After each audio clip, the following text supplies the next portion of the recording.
Hi, welcome to Mental Health Monday, check-ins with Jamie Lynn. I am Jamie Lynn.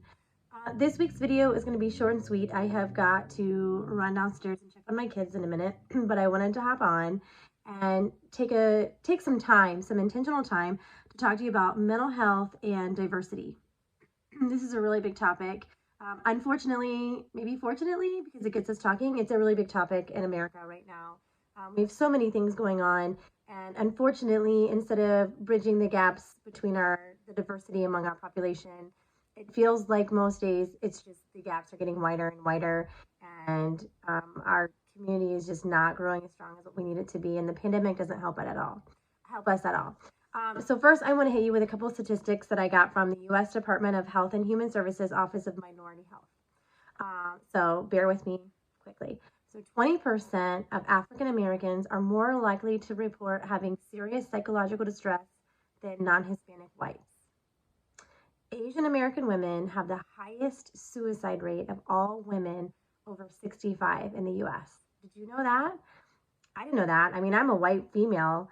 I do my best to pay attention to the diversity around me, and I've definitely done a better job of doing that since living in Washington State.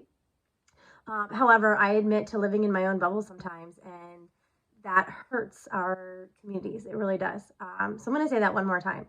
That Asian American women have the highest suicide rate of all women over 65 in the U.S. There's another stat I need to look up in there about what is the suicide rate of women over 65 in the U.S., but that's for another day. Hispanics receive mental health treatment half as often as Caucasians. Well, I'm going to touch on that here in a minute. Those are my stats for today. So I want to touch on the very last stat that I gave you, that Hispanics receive mental health treatment half as often. I'm not with it today, and I apologize. And a lot of that has to do with cultural stigma. And I am not an expert in Hispanic culture whatsoever. I'm not even an expert in my own culture. So I'm not going to sit here and preach to you and pretend that I know all the things just because I've done a little bit of reading and some research. I don't know all the things.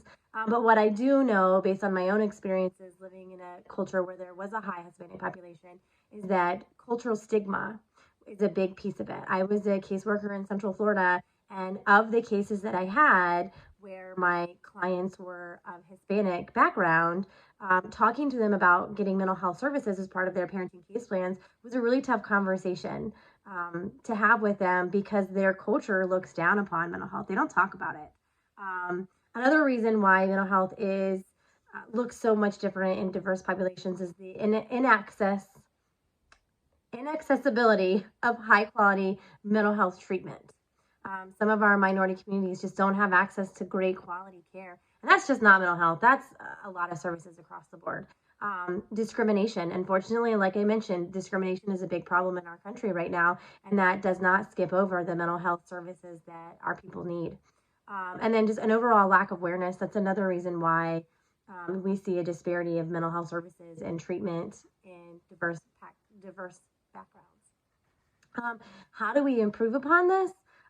We take an ethnocentric, ethno-specific approach to mental health that includes traditional and community-based systems.